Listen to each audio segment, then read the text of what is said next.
Thank you all for joining us tonight, and for your patience with us just now. My name is Shuoe, and I'll be your moderator for the evening. I'd like to just ask that anyone who isn't a panelist or interpreter to please turn their video off and remain on mute.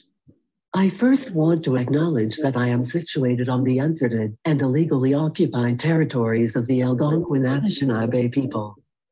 DJNO as an organization is also based on the occupied territories of the Anishinaabe and Haudenosaunee peoples, on land covered by the Dish with One Spoon Wampum Belt Covenant.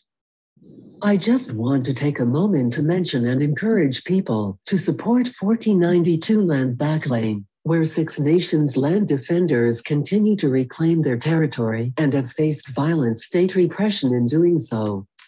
As well, less than 2 hours east of me, Gaunessa-Tage Mohawk people are demanding land back and a moratorium on development on their territory. We understand that disability justice means upholding Indigenous sovereignty, and so I would invite other settlers to learn more about the nations whose land you occupy and how to support their ongoing struggles against settler colonialism, wherever you are. The Disability Justice Network of Ontario was founded in 2018 and is currently based out of Hamilton, Ontario, a city with the largest density of disabled people in the province of Ontario. We hope to expand to other cities in 2021. The topic for today's panel is Cops Out of Care, and this is the first event in the monthly series. This workshop series brings forward demands to radically rethink our current care system by centering disability justice and abolition. The pandemic has foregrounded the urgent need for reimagined care for disabled people. The mass suffering and death within institutions alongside endemic police violence demands collective efforts towards abolition and deinstitutionalization. Through this series, we bring together abolitionists, doctors, community organizers, artists, and researchers to unpack the use of policing, prisons, and other forms of social control and human coaching in our current systems of so-called care. More importantly, we will draw upon the tools of disability justice to imagine futures where disabled people can flourish together. If you haven't already, be sure to register for our June 30th panel, Abolish the Psych Ward, by visiting djno.ca. Today's panel, Cops Out of Care, will discuss how the triage protocol, the tragedy of long-term care, and the ongoing deaths of disabled people at the hands of state violence demonstrate the endemic role of police and policing in the lives of disabled people. Disabled people are subject to policing across the carceral, psychiatric, medical, and geriatric system, and today we'll discuss the interconnection between disability, policing, and prisons. Today's panel, and all panels going forward, will have ASL captioning and card captioning. Panels will be recorded and uploaded to YouTube, but not live-streamed. For those of you on social media, if any quotes today resonate with you, we'd invite you to share them with us at DJN Ontario with the hashtag Cops Out of Care.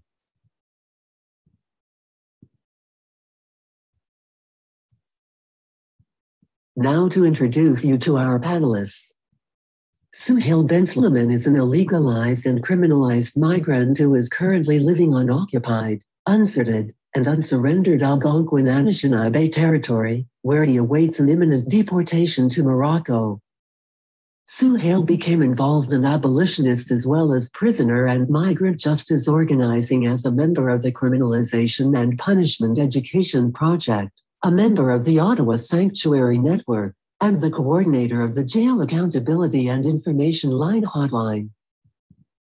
Through the mutual aid project he coordinates, Suhail organized with incarcerated comrades several political and legal public campaigns meant to hold institutions of human coaching in so-called Canada accountable for the harm it causes to criminalized peoples and their communities, and to alleviate some of the harm caused by incarceration.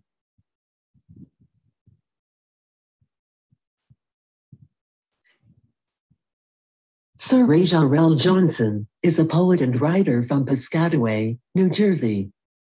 His work has appeared in the New York Times, Boston Review, WUSI, The Wanderer, Vice, Rewire News, The Root, and NetBrood, among other publications.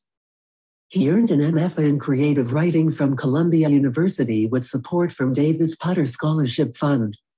Slingshot, his first collection of poetry, won a 2020 Lambda Literary Award in Gay Poetry, and is available now from Nightboat Books.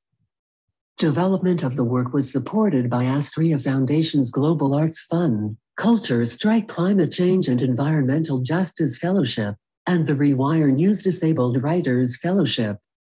He is a recipient of a 2020 Ruth Lilly and Dorothy Sargent Rosenberg Poetry Fellowship from Poetry Foundation, and is the inaugural Brooklyn Public Library Poet in Residence. Elle Jones is a poet, professor and activist living in Halifax. She was born in Wales and grew up in Winnipeg. She was Halifax's Poet Laureate from 2013 to 2015. Her book, Live from the African Resistance, published in 2014 by Roseway, an imprint of Fernwood Publishing, is a collection of poems about resisting white colonialism. In 2015, she was a resident at the Inn at University of Iowa. Her work focuses on social justice issues such as feminism, prison abolition, anti-racism, and decolonization. She wrote in the Washington Post in June 2020 about the realities of white supremacist oppression that Black people in Canada have long experienced. Since 2016, she has co-hosted a radio show called Black Power Hour on CKDU-FM, an educational program which provides information on Black history and culture aimed at incarcerated people. Listeners from prisons call in to rap and read poetry that they have written, providing a voice to people who rarely get a wide audience. Megan Linton is a disabled deinstitutionalization researcher, writer and advocate based in unceded Algonquin territory. Megan's research and advocacy focuses on the ongoing use of institutions for disabled children and adults across Ontario, and the possibilities of abolition. Amidst COVID-19, Megan has organized around vaccine access for institutionalized disabled people. Megan has written for Data Libre, Winnipeg Police Cause Harm, Canadian Dimension, and the CBC.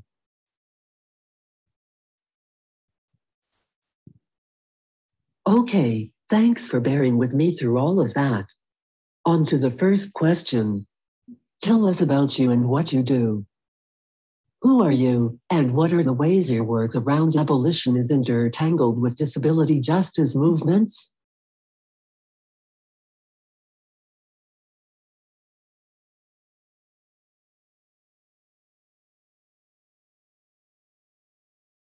Are we going in the same order that we were introduced in? No. No? Okay, since I unmuted, I guess that means I have to speak. I guess I'm biting, I don't know, I'm stepping in on this one. So hi, I'm Elle Jones. I'm here in Jabuktuk, in the unceded, unsurrendered territory of the Mi'kmaq people, governed by the Peace and Friendship Treaties of 1752, a time when, of course, African people across the globe were enslaved by that same crown. And we don't just say that, just say it. I'm saying it obviously because we recognize that colonialism, settlerism, and of course, genocide against Indigenous people continues today, particularly through these vectors of like criminalization and incarceration. So in acknowledging the land we're on, we also acknowledge how the people with the right to this land are continually removed from this land in the ongoing process of colonization and all the different removals with that, including, of course, incarceration. So who am I? What work do I do? And how does it intersect with disability? That's the question. So you heard a bit of the bio, which I don't know how instructive bios are and what we do. The work that I guess I'm proudest of is the work that's direct work with people who are incarcerated or facing state violence. So directly intervening into deportations, directly working with people who are incarcerated, working on legal support, whether that's for wrongful convictions, just the things that people need while they're incarcerated. And of course, in this abolitionist work, we never restrict our work to those deemed to be innocent or on the right side of the nons, right, or the non-violent, or the people that can, be seen as somehow sympathetic or the right kind of incarcerated people. We extend that work to everybody. So a lot of the work that I do in particular is with people doing the so-called hard time, the people convicted of murder, the people labeled as dangerous offenders. It's really important, I think, as abolitionists that we focus our work there, and that we, of course, acknowledge and always are guided by those who actually are incarcerated and who are the main abolitionists and have always historically and continue to be the leading abolitionists at this time.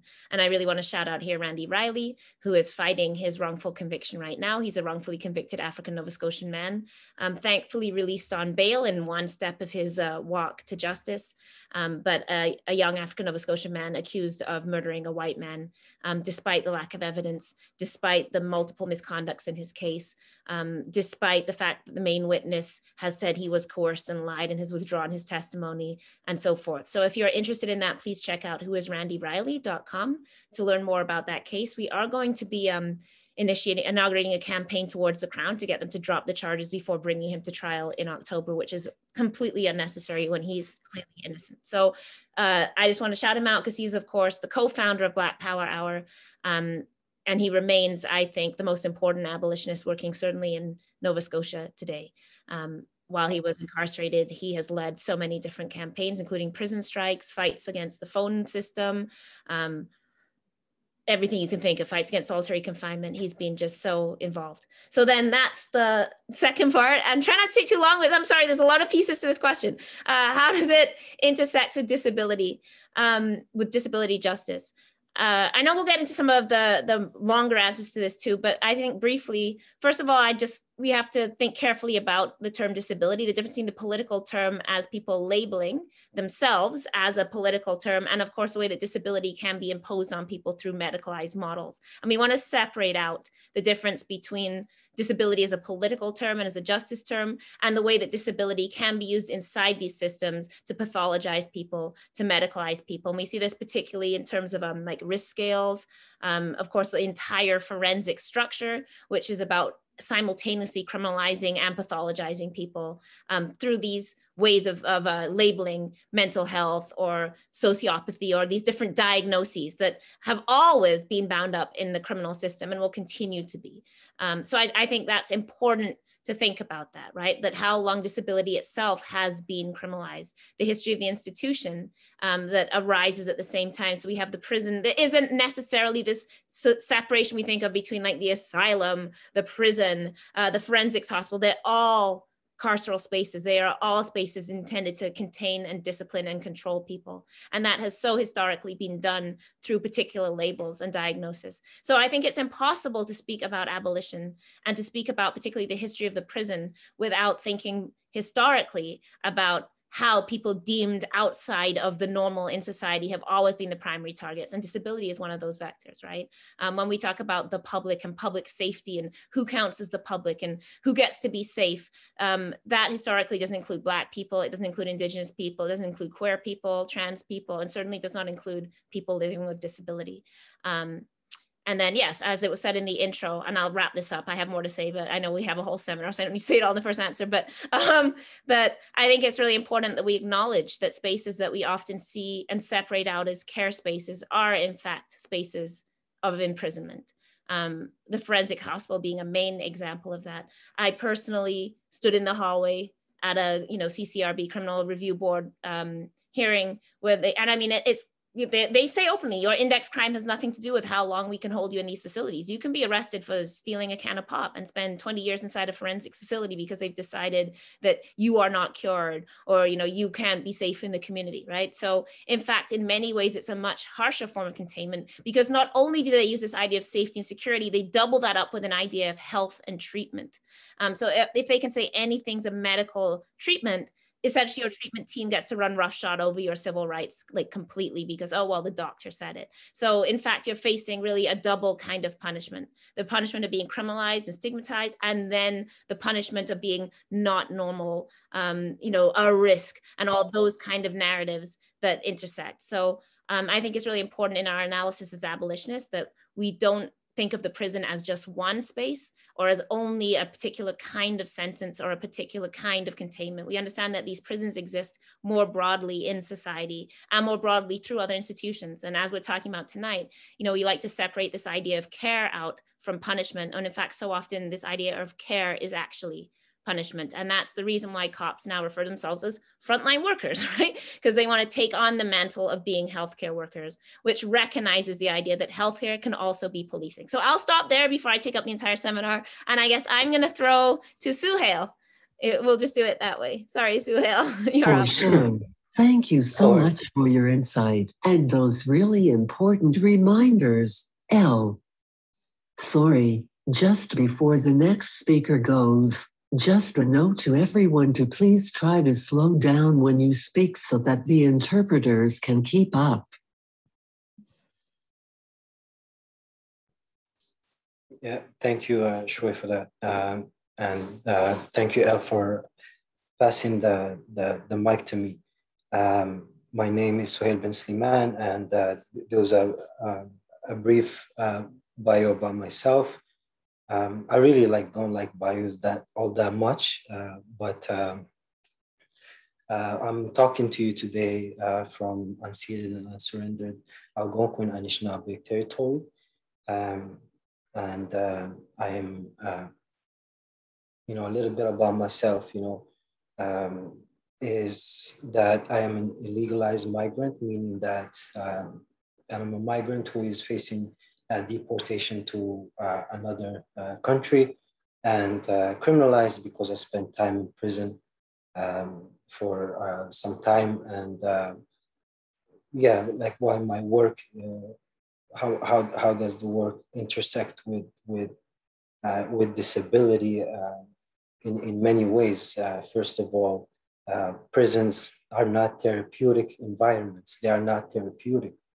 But nonetheless, in this settler colony, the state criminalizes mental health, criminalizes disability, and other, and other identities that are shoved to the margins by these ableist and otherwise oppressive systems. So, when you look at the prison itself, how it is just, physically, it is not built to accommodate anyone, regardless of disabled people or not, but especially disabled folks. If we look at just here at the Ottawa Carleton Detention Center, which is the local jail, folks who are disabled people, they don't even have access to a wheelchair, to any type of mobility device, under that pretense that Elle was talking about, that safety and security pretense. So everything is translated within those confines of the prison as, a safety risk, because people are not viewed as human beings, but rather than they're viewed just as as another statistics. And that's why kind of illegalized and criminalized migrant means that, sometimes folks are just a statistics that piles up, and disabled folks are another of that. Imagine someone begging a guard to go take a shower. They haven't taken a shower for 10 days, begging them to go, and the guard refuses to bring them a wheelchair. And when they finally, after complaints, and because, when they bring a wheelchair, they'll bring you a wheelchair that doesn't even fit you. You know what I mean? That doesn't even fit you. They'll just have a small transportation chair. They'll bring you, and then, you'll have to basically refuse going to taking a shower. Even you haven't taken a shower for 2 weeks. It's deplorable conditions within the prison, how disabled folks are treated. And now they are forced, sometimes with the new bill to die by suicide. You know what I mean? Because, they are sometimes in terminal conditions. Some people are in terminal conditions sometimes, and they're denying them parole. Parole Board Canada is denying them parole, but then they are accepting their applications to, they're accepting the applications for assisted. I forgot the name. I have a worse memory, but if someone can remind me of the term, I know medically assisted dying. Is it that MAD? Yeah, MAD. Yeah. So they denied them parole, and they allowed them to undertake MAD. So it's heart-wrenching stories when you hear about those things. It's really at the end of the day is about human life, and whether it is about disability, gender, race, or the intersections of those markers and identities. This is at the end of the day about how human lives are treated and how they are disposed of and discarded because who they are. At the end of the day, it is merely unacceptable to live in societies that discard of people in these ways. And no one is watching, especially in prison. And you know what? We're gonna talk about prison, but prison, it shouldn't be the focus of our conversations, because there are prisons within our communities for disabled folks. And my co-panelist will most likely expand on that. And I'll leave it at that, folks. I'll pass it to Cyree. Hey, I'm Cyree. Thank you, Sewell. It's all good. My name is Cyree. My name is Raymond, and I've been knighted, Cyree. I would say that actually my work with disability justice intersects with abolition. That is my entry point into the conversation of abolition, particularly through sex work activism and advocacy. I am a survivor of police rape in the context of the raids that were going on in Philadelphia strip clubs in the early 20-teens. And so that was my first entry into abolition. I am an artist, particularly a poet and a writer. And I think that one of the ways that disability justice intersects with abolition is, of course, the overcriminalization of disabled people. But I think one way that it intersects that is not talked about enough are that doctors are frequently cops, right? Not like they take the police exam or whatever, and run those gauntlets that cops do. But their function of surveillance and their function of physical ownership intersects with the work of police, often to deadly effect. And at the same token, the pathologization of certain behaviors, particularly sexual behaviors, makes criminalization of those who are most marginalized more likely to occur when doctors are present. I think about Barbara Dawson. I think about someone like Matrice Richardson, where if you are a Black person who is ill, it is more likely that you will end up seeing a doctor, a cop, than you will see a doctor, right? That police are asked to intervene in medical care in the United States. I know that I'm currently speaking in Canada, so that is a caveat. I do reside and was born and raised on Lenni Lenape unceded territory.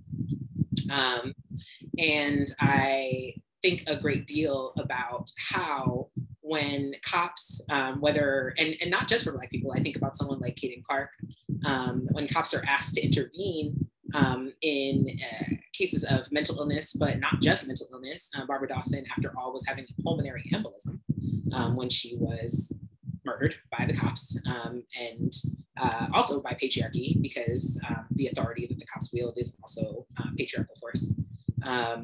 So I think that that's by and large how my work intersects. I am a co-founder both of the Deaf Poet Society, which is a literary journal for deaf and disabled people, and also the Harriet Tubman Collective, which is a collective of Black, deaf, and disabled artists, activists, organizers, and healers that coalesced around the movement for Black Lives, pervasive ableism. And so that's the second place that my disability justice work enters abolition, and that is that many movements for justice, and particularly in terms of police abolition, not so much prison abolition, but abolition of the police, are actively ableist, rather while simultaneously advocating for something that disproportionately impacts disabled people. And so that's a lot of the work I do. And I'll leave it there because we have a lot of time in this panel. So Megan, I'm interested in what you have to say. Hi, my name is Megan Linton, and I use she, her pronouns, and it's so good to be here, and it was so great to hear everyone's introductions. I organize alongside folks who are living in residential institutions for disabled people, specifically around group homes, domiciliary hostels, and homes for special care, which probably no one's ever heard of. But I'm really focused on how disabled people continue to be forcibly institutionalized as a result of the lack of housing, the lack of resources, the lack of services available, and how we continue to rely on systems of institutionalization. And so I think that this intersects with abolition so much. As Ella was saying, prisons were the first institution for disabled people and continue to be the largest. And so it's important that we trace how prisons continue to be modeled in institutions for disabled people. I think like one of the really clear links is looking at the use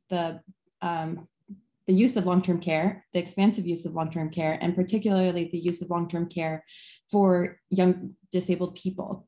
And so amidst COVID, this became incredibly apparent, drawing parallels between the use of confinement for institutions on lockdown and the prevalence of confinement syndrome, which of course originates from the use of solitary confinement as torture within prisons.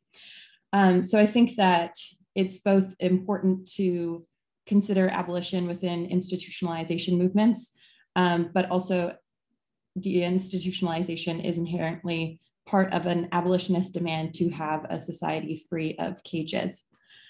I think that another place that this really intersects is that both movements are really demanding that people are whole and do not need to be rehabilitated or treated or cured or receive services as a result, receive enforced services as a result of their disability. Instead, we all deserve to be able to be free of cages and able to be autonomous people.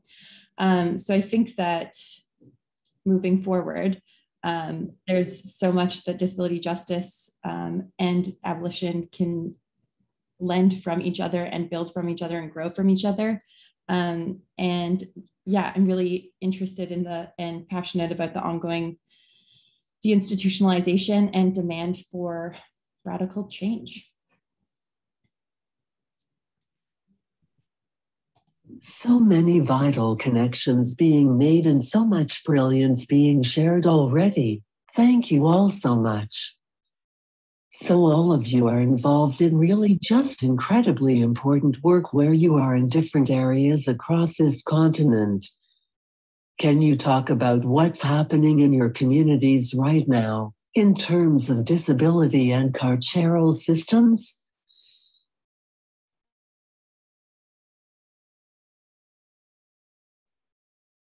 I can go, and maybe if I think about something, I'll come back after.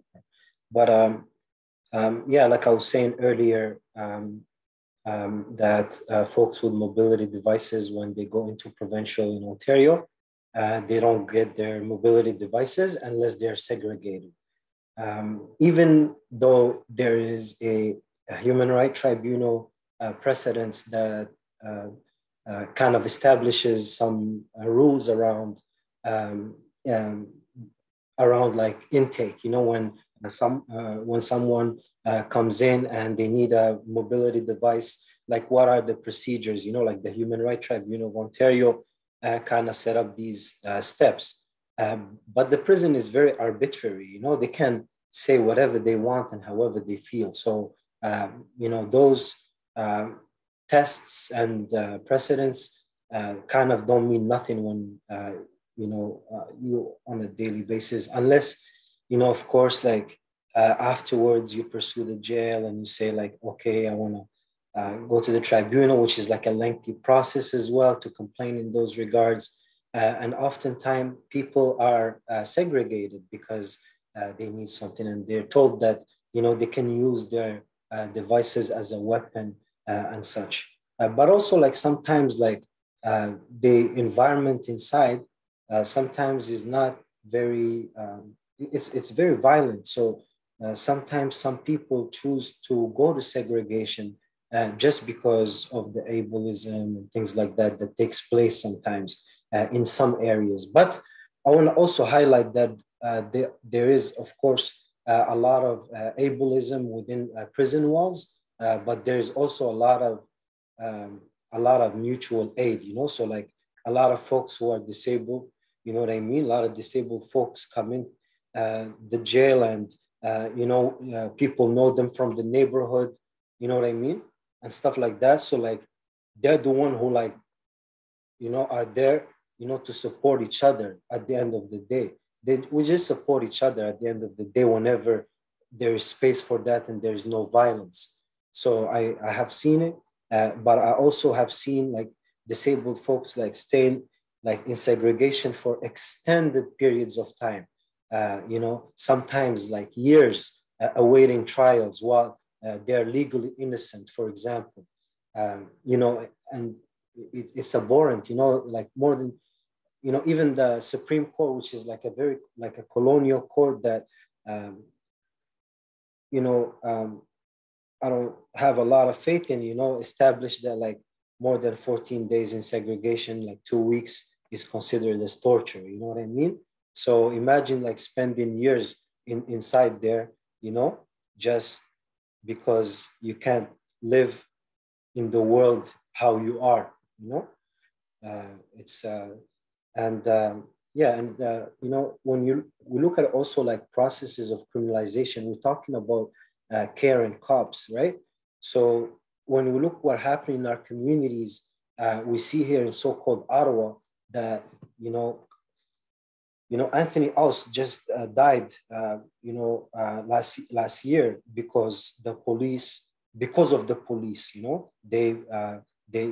they rushed his family's home, they threw a grenade, they traumatized the whole family very violently, and he jumped out of the window, you know what I mean? He jumped out of the window from the fear, because criminalizations are processes, that start very young, so instead of, communities that care for each other, there's a racist system a violent and racist system that is imposed upon us that takes our loved ones and starts doing that from a young age, because they don't take you to jail at a young age. They start doing the institutionalization processes. They start differently, you know what I mean? Like first you go to juvenile, you know what I mean? And then after, when you're an adult, you go to jail, but like not everyone goes by that, like some people go by some other institutions that my comrades here are more knowledgeable than me in those terms. But, that's what's happening in our communities. There is violent police interventions, when there's mental health, and when it's Black folks, they kill them, that's it, when it's Black folks, they kill them, when it's indigenous folks, they kill them. And that's it, that's all. There is no care. There is no care in cops. There's no, being a policing is an inherently violent practice, So like there ain't no care, regardless of how much like reform they're gonna bring to that stuff, like there ain't no care in it, because in its essence is very violent, because how it deals with people is through coercion and violence, There is no other way that those systems can relate to us, let's say on a human level, like how we can relate to each other. Although, like, of course, there are harm that can be caused by people as well, but we relate to each other, we care for each other, we show up for each other whenever capitalism and patriarchy and this systems let us, you know, and whatever, like we make space for those who are unlearning those things, forever they make space for that unlearning, we are caring for each other.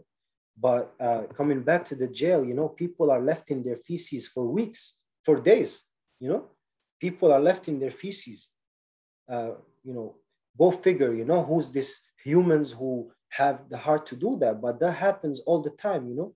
Sometimes even you go in cells and it smells like feces all over the place because people are tripping. People are like, people are tripping inside, you know, there is no care. They put them in cages.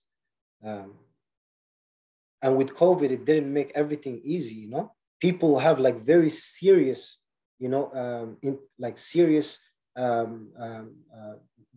doctor appointments, you know, serious healthcare appointments. They don't take them to the hospital. The jail doesn't take you when the doctor says, come back in 6 months for this important intervention. They don't bring you back after 6 months. They never bring you back. Healthcare in prison is non-existent. So imagine for folks who have like serious healthcare conditions that need like some serious treatments and some serious medical attention, right? And again, that tension between the medical and the safety, what it is, what like, you know, permeates, you know, that makes the violence permeate into like the healthcare system within the prison too. When I'm talking about receiving healthcare, I'm talking about receiving healthcare in community, because there is no like therapy that you can receive in prison.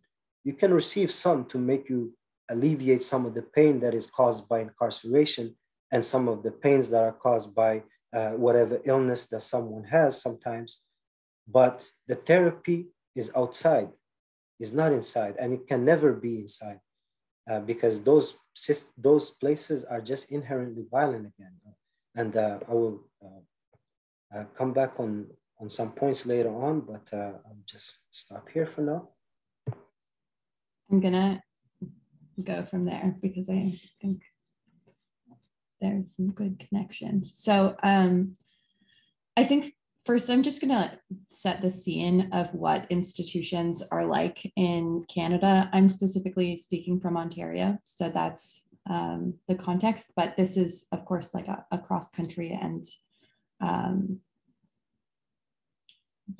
international problem. So I think that when we think about group homes for disabled people, we think about small settings where people are able to make decisions about their lives. This is not true, and I think really underlies the ableist assumption and the paternalism that disabled people need to be kept within in order to receive care and services.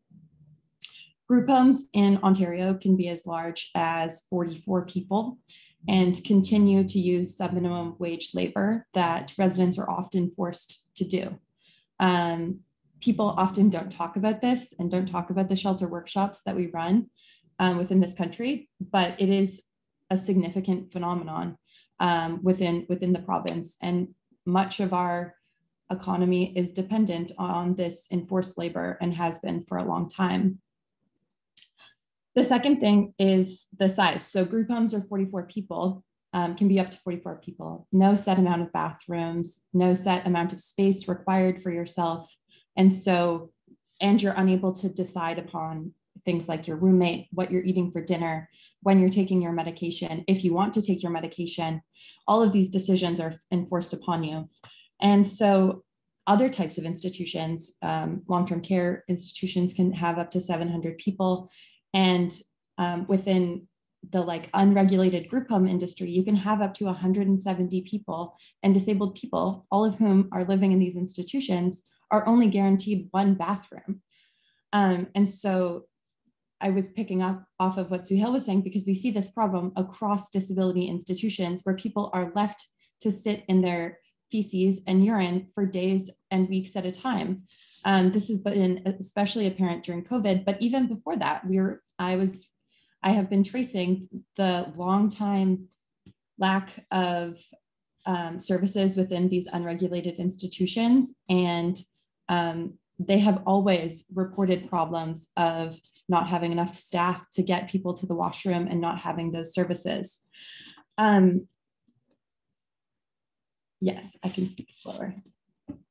And another small part of this is within institutions, you do not have access to ODSP or welfare. Instead, you are given a personal needs allowance, which hasn't been increased in more than a decade and is currently $149 a month.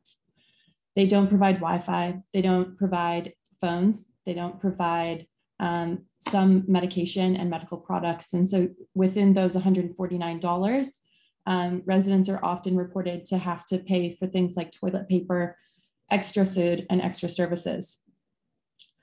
So we have all of these things happening, all of the shared rooms with up to 4 people, shared bathrooms with up to 170 people, and congregate settings. And so of course, this resulted in serious and severe outbreaks across the province.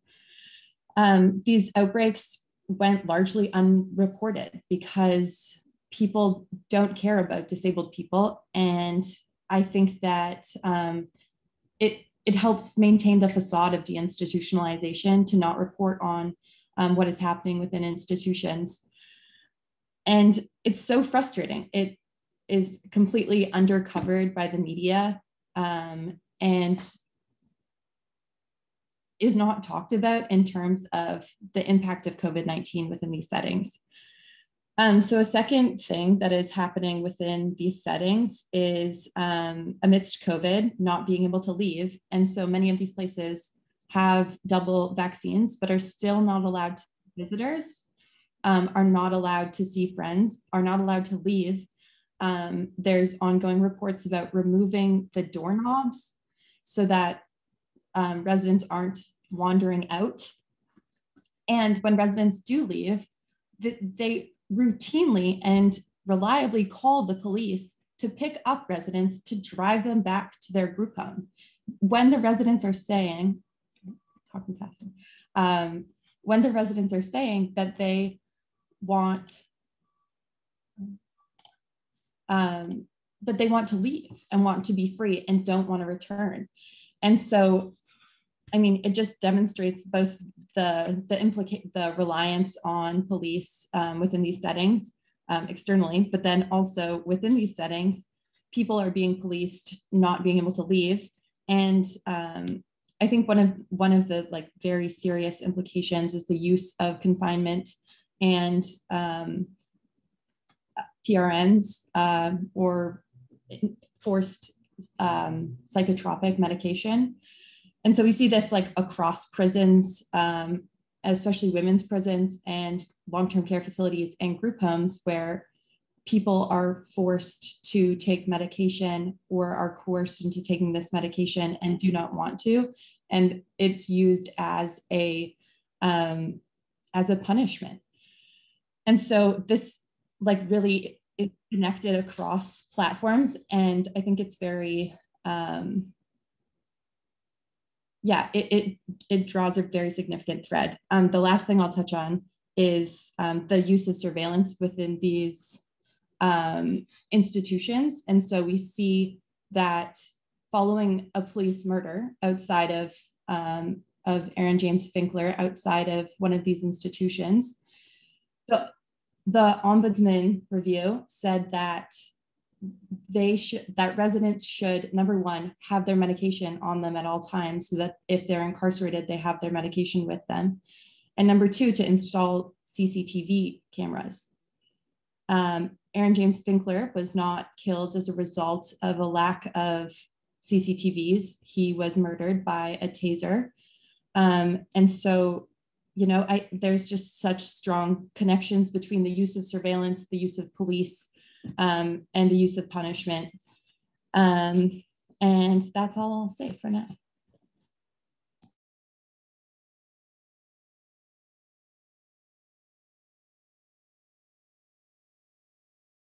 I was waiting on Cyree, but Cyree's pausing, so I guess I'll jump in. Just to build on some of the stuff said, One thing I wanted to maybe elaborate on a bit, and this isn't discourse in this panel, but you often hear is, I think we always need to be careful of the way that disability can then be used as a signifier of innocence. So we'll be like, well, you know, like a lot of people in jail, like they have mental health problems, which then of course suggests that maybe the jail would be appropriate if people didn't have mental health problems. So I think one thing we have to be careful of as abolitionists is that there's always this temptation to sort of find the ways that people can be humanized in ways that are acceptable to the system, right? So you're like, oh, well, they were like really young, like they were a child. Oh yeah, you know, like they have a disability, and that becomes a kind of infantilizing, this need to find innocence. And I always think it's really important as abolitionists that we do not fall into the idea that we have to find something to lessen the idea of crime because, you know, we're not able to deal with harm, right? So I don't want discourse on disabilities abolitionists to become a kind of discourse that then is, it like allows us to shy away from the actual difficult questions around, yes, like some people have done violence, people are harmful, and we can address that without a prison. And if we don't believe we can do that, then we're not actually abolitionists. Then we're just sort of shifting the line of who should be in prison or not, right? So, okay, maybe nonviolent people shouldn't be there. Okay, maybe people with mental health issues shouldn't be there. Like segregation is wrong because it's wrong. It's not just wrong because it has intense effects upon people experiencing mental health issues, right? So I just want us to not like just like us, like that's not happening. But I think that's really important beyond that. Something I also wanted to address too is that one of the things that we're experiencing, particularly out here where they're building 2 new prisons. So one, I'm trying to talk slower, I'm sorry. One in Cape Breton, they're building a new provincial jail. And then of course in Newfoundland, after they had a number of people die by suicide, which is really just dying by jail, in the Her Majesty's Penitentiary, HMP in Newfoundland. And so one of the discourses that we're actually confronting as we try to fight those new jails is the idea that those jails are helpful for mental health, right? So people will say, oh, you know, HMP is like the oldest jail in the country. Oh, what, you don't want us to build a new jail? Like it's as if it's like the environment of the jail that is killing people. And if we just make a nice environment, then people won't be dying in prison. And it's like people die in jail because jail is fundamentally violent. It's fundamentally unsafe. It is fundamentally a killing space. And putting Braille on the doors in your new prison is like that's not what we want, right? We're like, oh, the model for the new jail will have doors that wheelchairs can go through. And it's like, oh, great. So now a bunch of people in wheelchairs can be sent to jail and you don't have to feel bad about it. Oh, every cell has Braille outside. It's like, okay, so now we can just take people who are visually impaired and stick them in jail. So like that is a discourse I think we have to be really on top of, right? Because then it becomes, don't we care about mental health? Oh, we want, and it's like, no, because we want people in community, right? And this also happens, of course, for like Black people. Like if we just provide culturally appropriate programming, then Black people can be like happy in jail. You know what I mean? So I think this is the big problem, that we then get a fundamental discourse around that we want mental health programming in jail. We want, yeah, like these things in jail. We want healthcare in jail. I'm like, no, we want these things out of jail. Like we don't want them in jail at all. Just really briefly as well, I also wanted to address habeas corpus as just the prisoner challenge of habeas corpus, which is how prisoners are able, one of the few things available to them that prisoners have to challenge the conditions of their confinement is an emergency application to the court, known as a habeas corpus application. And it's where you can basically challenge restrictions to your liberty, unfair conditions. And I cite that because a lot of people are incarcerated who are living with mental health problems, whose disabilities are exacerbated by the system, are some of the leaders in using this instrument. We had a really important habeas done a couple of years ago out of the forensics hospital, where they really challenged the racism of mental health in itself, right? So you had people as self-represented people coming out of the forensics hospital, going to court and speaking about how racism is just embedded into this entire system, that none of the risk scales take race into account. And of course, we know that Black people are consistently scored as higher risk on every scale used, including these like so-called math-based actuarial scales that they use inside like places like forensics to like determine if you're going to be a risk. And you can never like unrisk yourself because 95% of it is based on your past behavior, which you can't change.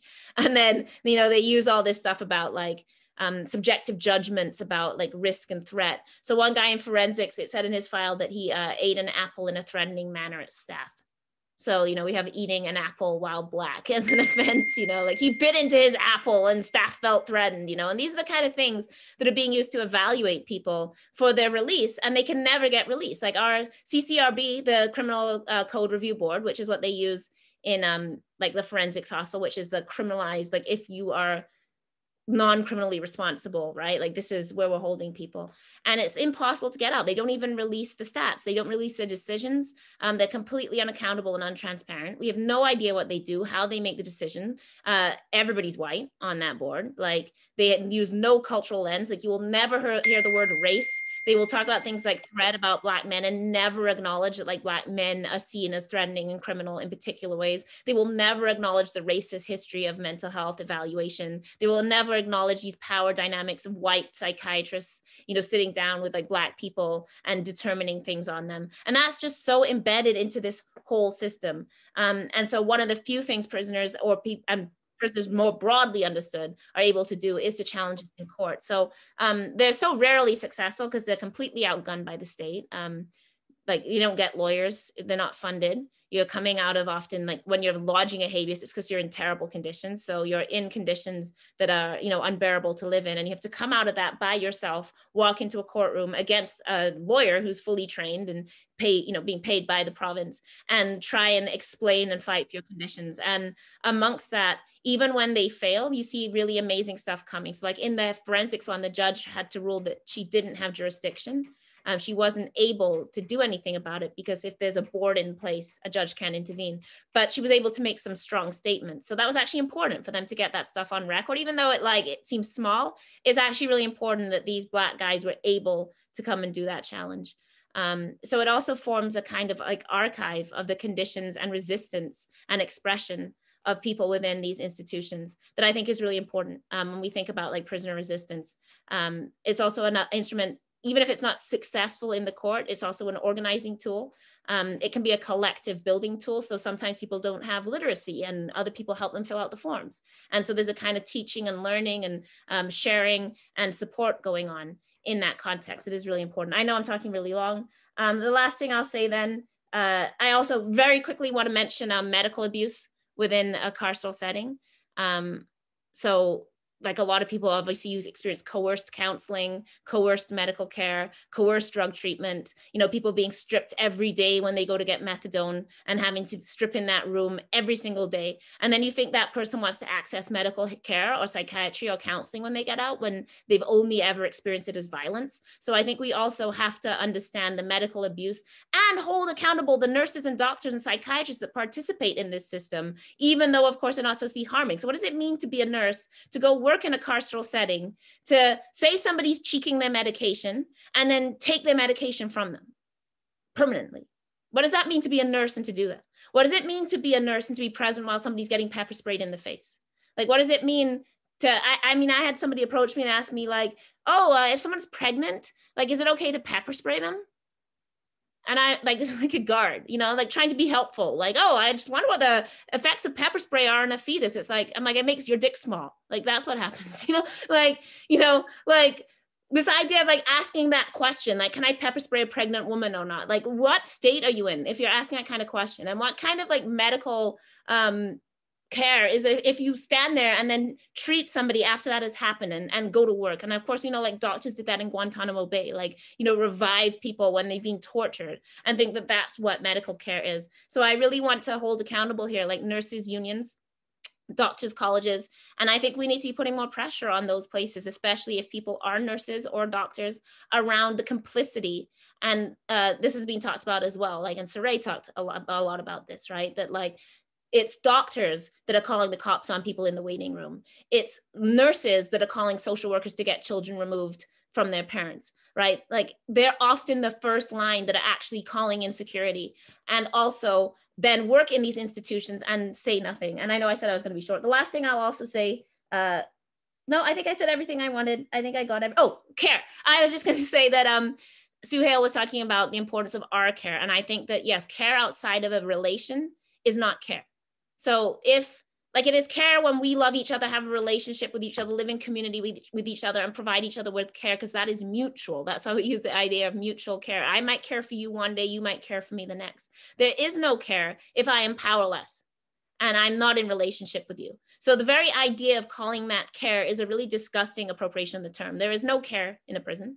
There is no care in a forensics hospital. Even if you're a nice nurse, it is still not care when it is where somebody is coerced to be. So I think we also have to guard the word care against the ways that it gets taken up for violence, right? We have to separate it. I've talked really long, so sorry, go ahead.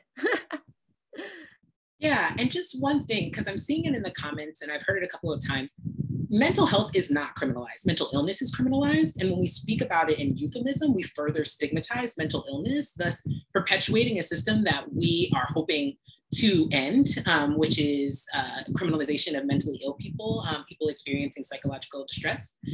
There is nothing inherently bad or embarrassing about saying mental illness. And when we say mental health, we go back to the idea that health is the pinnacle and that you are only a human being who deserves to live on the world if you are healthy, right? And when we center mental health in our conversation about mental illness, it makes it so that there is no space, both inside of disability justice or outside of disability justice, both on the left or on the right, where we can talk deeply about mental illness. And so I just want to caution all of us, because I know that that's not anyone's intention here, right? Nobody's like, I would love to further stigmatize mental illness. I feel 100% that no one who came to this panel today wants that. But I think that because the language that we hear in popular culture is mental health, not mental illness, we just find ourselves saying those things, right? Like, instead of saying mental illness. And so I think that for myself, as somebody who has multiple disabilities, it's something that I have to remind myself about a lot, but I will move on. Something that's going on in my community right now, that I think is really complicated is sort of the aftershock of the George Chauvin conviction, which I know no one saw coming. And I think that the murder of George Floyd, particularly at the height of the COVID pandemic, was really illustrative, because when it came to time to prosecute Derek Chauvin, which of course is not justice, it's just a function of a state that will, probably, I mean, it's not like they're going to punish Derek Chauvin. He did what the state wanted him to do, right? There's no reason that the state would punish him.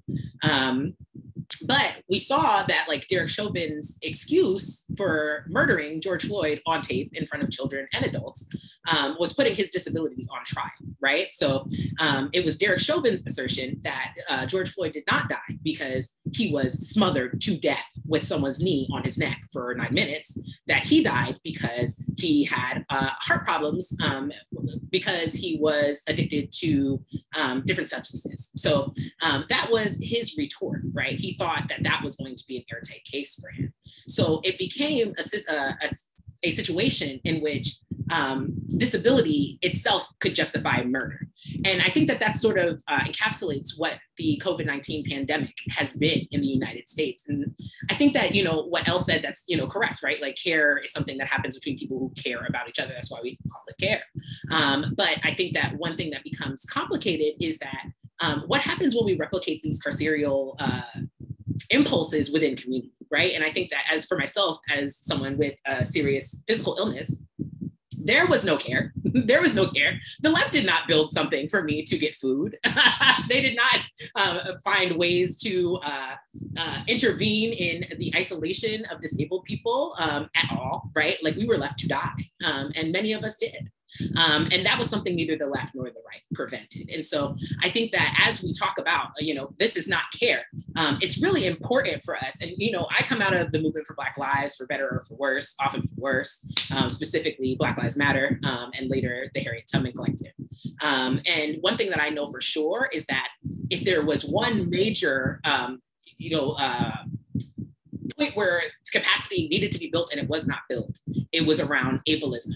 It was around ableism and also around abolition when I was there for many years, right? There were not many permanently incarcerated people who were in leadership positions in those movements. And I think that there is an overlap to that. And at the same time, we keep each other safe became sort of like the underlying buzzword for everyone. But COVID-19 really came and rent asunder any idea that we kept each other safe, right?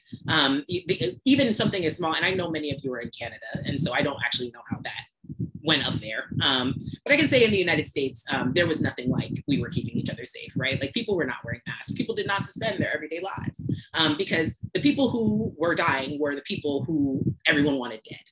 And I think that if there's one thing that I learned from COVID-19, it really is that physically disabled people have no one but ourselves. And that creates the conditions of isolation that makes it easier for cops to come in, to criminalize disabled bodies and disabled body minds, and also to make sure that we die alone. And that isolation is something that whole communities have to be invested in and currently aren't. Because when there are when there's a whole segment of a community who is left alone, right, who is not cared for, those are the people that police are going to hone in on. Those are the people who are ultimately going to be incarcerated. It's the people that we throw away today who end up in the institution tomorrow. So I think that that's incredibly important. And another way that doctors acted like cops during the pandemic, of course, was the triage system, where disabled people were told that their lives were not livable, that they did not have a good quality of life, and that they would be left to die. And so thinking about the ways that I know that policing, interestingly, right around the same time as COVID hit, maybe a little bit before, policing people in ways that we don't mean cops, police forces, sort of came to the fore, right? Anything could be policing. I remember, I guess maybe a year ago, what is time anymore? I've been inside for a year. Cardi B had bought a bag, a very expensive bag, and was like, I spent $32,000 on this ugly bag. And people were like, why are you policing Cardi B's? Well, this is the way that policing ends up being used now, right? It is expanded beyond, it has become so baggy that it's hard to think about the ways that a lot of policing actually is done by people who are not cops, specifically doctors, social workers, certainly, teachers, sometimes librarians. I know as a trained librarian, we call, we are expected to call the police on lots of different people. We work with homeless people and, houseless populations, people living with addictions, and also, formerly incarcerated people. But for some reason, public libraries always have security guards, and they are deployed for nothing, for absolutely nothing. People eating in the library, people sleeping in the library. Why is sleeping a crime, right? So I think that if we turn a wider eye on what policing is without turning it into a floating signifier, an empty buzzword, we can better see the ways that policing is a part of our everyday life. And we are asked to surveil each other and do the work of cops, and how that's disproportionately leveled upon disabled people, but not just every disabled person, disabled people who are also considered undesirable, and also disabled people who have lived through disabling conditions like prisons and other institutions intended to create disability as they exploit people and traffic in disabled bodies and disabled people. So I'll leave it there because I know that we are running real tight.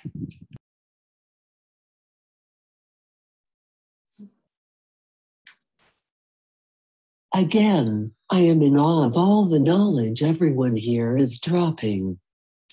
I also want to draw people's attention to some of the earlier comments in the chat, where some audience members have added their own personal experiences and insights on the violent ableism within programs and institutions of supposed care. And so thank you to those folks for sharing as well. So my next question is something you've definitely all already touched on, but could you explain the linkages between care work in our current capitalist society and policing and other carceral systems? What is the history behind this? So for example, things like police acting as mental health workers, the state of long-term care in Canada, evictions from shelters and public parks for being disruptive, and so on.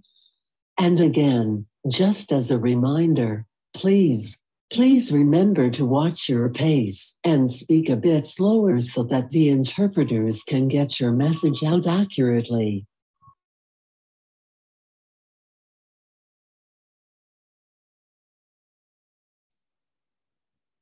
I can go.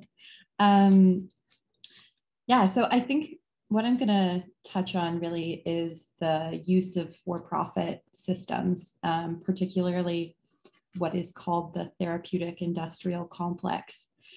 So we see increasingly that for a long time, for over 60 years, we've had a system that gains profit off of the institutionalization of disabled people. So when institutions started closing, or closing, really it was a result of the wide-scale privatization of these institutions. And so today, mental health care our supposed mental health system and psychiatric system, once you're at the hospital, it's publicly operated. But as soon as you're discharged into either forcibly discharged into another community setting, we increasingly see the use of private landlords. And so, as Elle was saying earlier, when you're in the forensic psychiatric system, you can be forced within that system for decades, for as long as they decide. And within that, they can continue to rely on for-profit actors. And so really, though we have a public prison system, they always find ways to capitalize off of it. And so we see this particularly through the use of disability institutions as supposed community-based alternatives. But if we really trouble what a community alternative is, we can see that the only reason people are leaving their institution is to go to doctor's appointments because they don't have any money and are often stranded. In the many of these institutions are in the middle of nowhere, just way outside the city. And so how is that community-based? How is forcibly removing someone from their community, placing them in another institution outside and profiting off of that? How is that a community-based alternative? And so even though I think we have such a beautiful facade of this universal healthcare system, but it's so flawed that there is infinite ways that capital will profit off of disabled people. And so we see that at every turn. If we look at the for-profit long-term care home system, we know that that disproportionately killed disabled people. And when we look at these other forms of unregulated for-profit private institutions, their levels of spread and severity of COVID have been absolutely fatal. And so, I mean, if we go all the way back, we know that that institutions have always sought to generate profit. We know that the system of capture and confinement is reliant on, has been the backbone of the capitalist economy through slavery. And this has, of course, transformed in so many ways over time. But we continue to see ways where people are confined and forced to do labor, or are confined and have money taken from them just for existing. And so, of course, I think like there's the for-profit side of it, but then even looking at the not-for-profit system, which is just a complete load of garbage. Like the amount of profit that shelter executives get paid, how do they have $90 million in their endowment funds and we have thousands of homeless people? If we look at,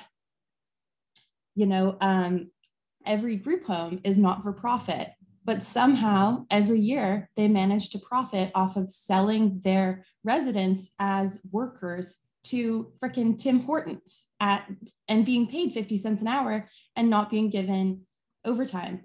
So our systems of institutionalization are completely dependent on capitalism. And that is the only reason that deinstitutionalization didn't completely happen. It wasn't because the deinstitutionalization movement wasn't strong or like thoughtful or convicted. It was because we continue to rely on this capitalist system that will always find a way to exploit bodies that they deem disposable. And I think there is like some desire to remove the profit from long-term care in some way. But even then, we still are going to have a private pharmacare system, and psychiatrists and geriatricians can still mass subscribe quetiapine to derive personal profit off of that.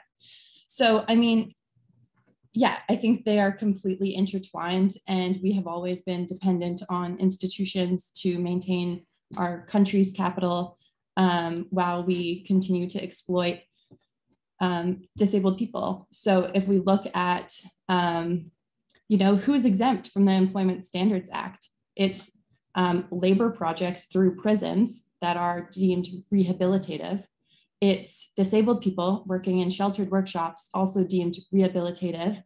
And it's migrant workers who are, deemed as not people who as well, and deemed as, filling the jobs that Canadians just can't do. And so we see, this united bind together through the use of forced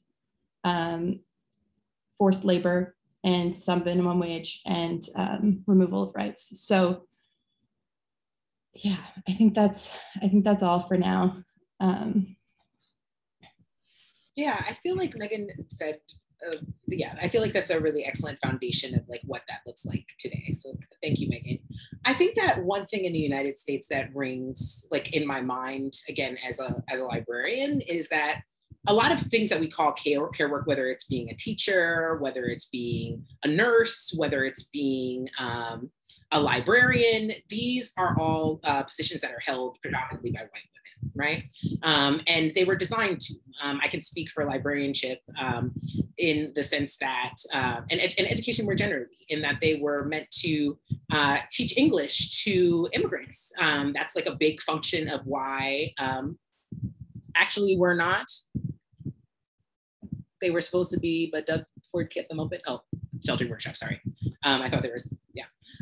So like it was like it was a way for white women to participate in settling the United States and civilizing. These were meant to have civilizing function. And so they were inherently tied up with incarceration and institutionalization, because they were, frontline workers in the sense that they were supposed to be able to isolate and identify who could truly become an American, who could not become an American, right? And these things have always been medicalized distinctions as well, right? The concept of mental illness, new things are added all the time. New things are taken out all the time. There's nothing fundamentally true about what in a society is mental illness and what is just a normal way to be in the world. These things are all created by doctors, and that's yet another way that doctors function as cops, because through these pathologies, they take things that are completely normal and understandable, and in some cultures even revered, right? Like I was reading a book, and I wish I could remember the name right now, but I'll find it after the fact, where there was like a long-term study that showed that people with schizophrenia in cultures where there's more tolerance for seeing visions and like a different way of thinking about spirituality, report having visions that are, and hallucinations that are more peaceful than in cultures and countries where you are stigmatized for any thing that seems like not arbitrary realities. And so, I think about myself as an autistic person, right? Like there's nothing fundamentally, abnormal about being an autistic person, right? My brain works differently than other people. That these things are pathologized and criminalized is because mental illness means that capitalist productivity cannot always be reached to the same extent, right? There's nothing objective about mental illness or even many developmental disabilities. It's cultural.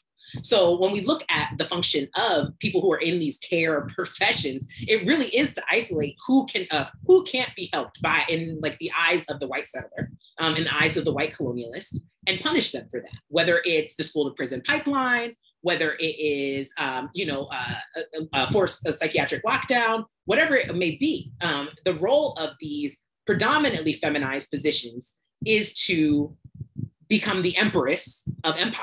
And that is something that doesn't get talked about enough, right? Because a lot of these, when we think of cops, it's a very masculinized job. But when we widen the frame to care work that that is meant to serve a carceral purpose, we can see that it really is white men and white women working together to decide who the undesirables are, to make sure that that they are eliminated from our nice white nation. I'm in the United States, so I can't speak to what's going on in Canada. I imagine it's not terribly different, because Canada is also a settler colonialist state that, you know, should not exist like the United States. But in that same vein, I think that it's important, in the same way that we look at cops, to think about how institutions that feed into the police can also be abolished. Like, there's no reason that the public school in its current incarnation should exist. You know, like, it is not doing what it's intended to do. It is leading to the incarceration and miseducation of millions of Black children throughout the United States, millions of children of color, certainly disabled children, and the forced segregation of disabled children, right? That all feeds into prisons, and leads us back to what is the purpose of these, whether it's a sheltered workshop, that pays sub-minimum wage, or slave wages in prisons. The goal is to create a slave class, right? And we are always deciding, when we make these decisions about care work, about who will be in that slave class.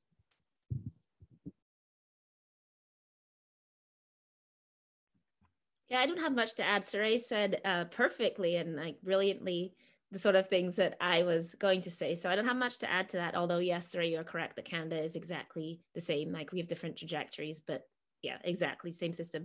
I also was going to point out that we tend to think that some of this is new, like a sort of neoliberal language use, that, you know, safety becomes security, right?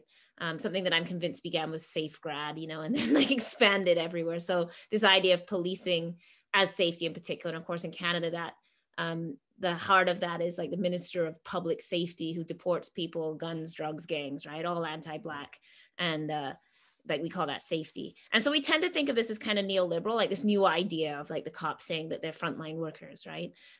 Which then allows them to like go in and get the vaccine, like when everybody else in prison and stuff can't. But as Cyree pointed out, like this is actually a integral part of settler colonialism, right?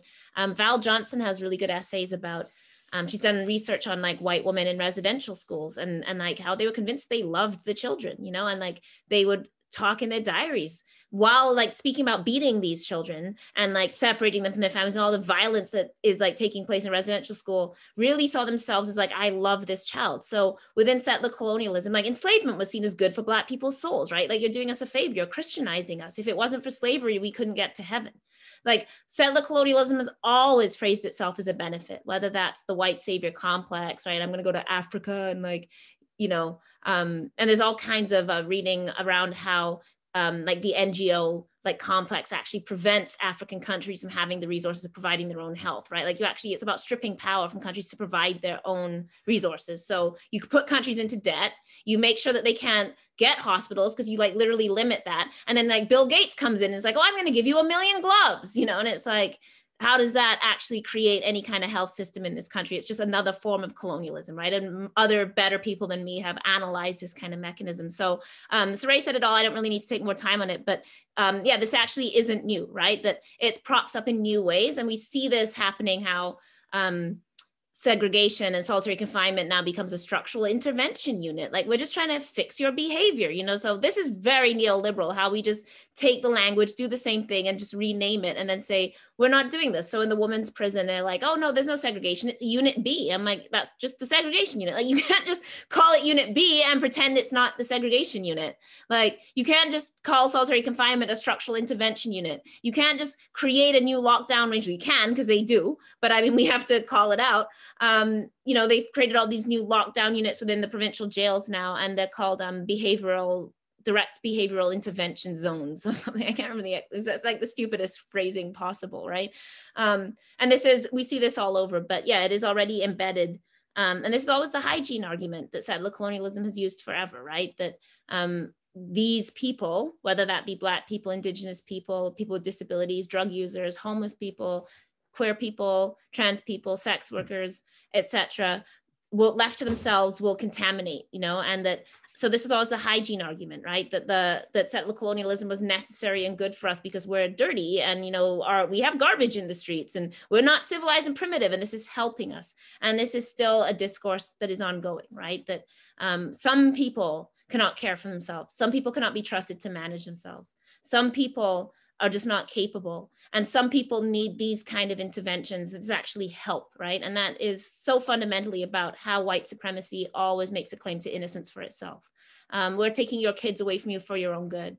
We're putting you in prison because you'll get help there.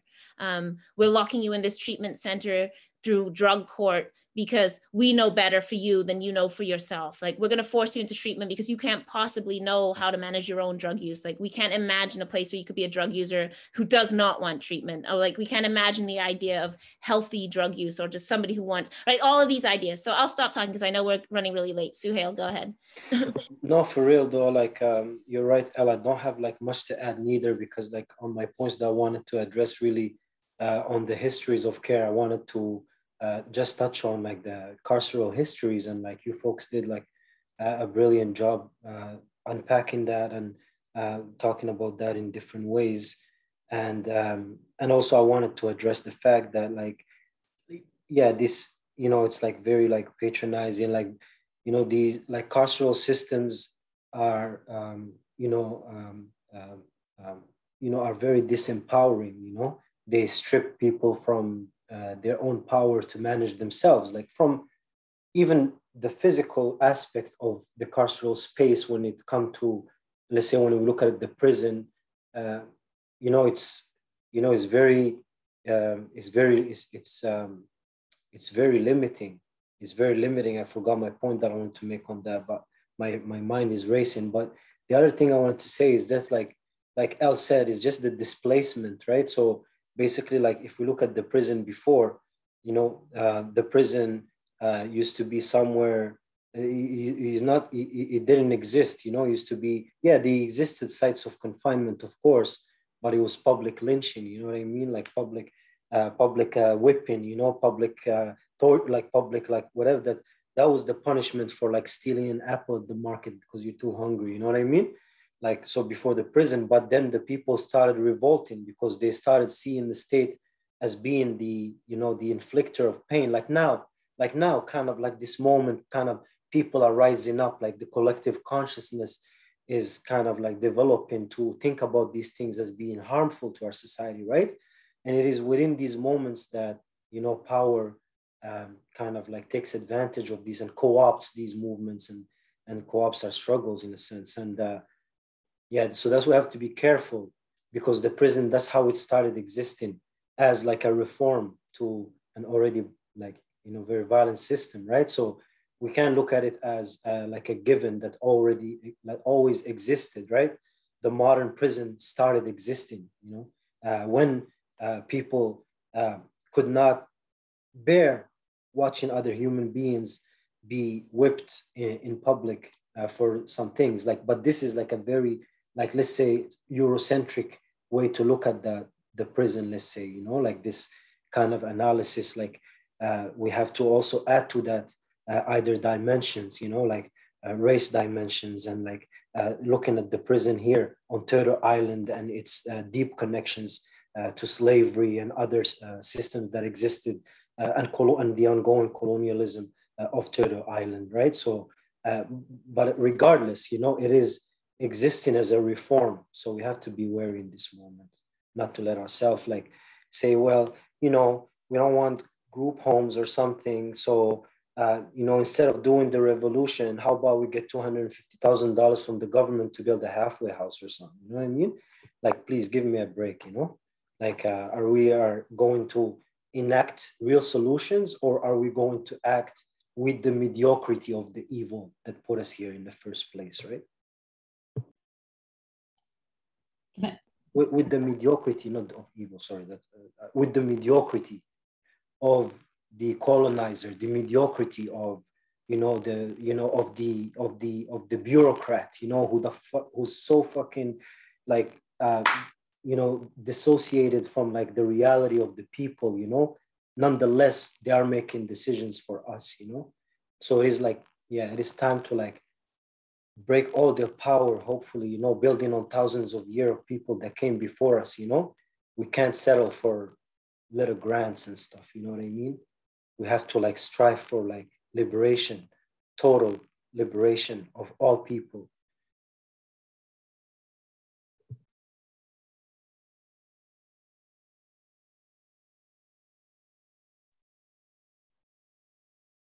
As always, thank you all so much for bringing all these connections to the forefront. So I know this is also a topic that, of course, has come up briefly already, but what has COVID-19 demonstrated in your communities and movements?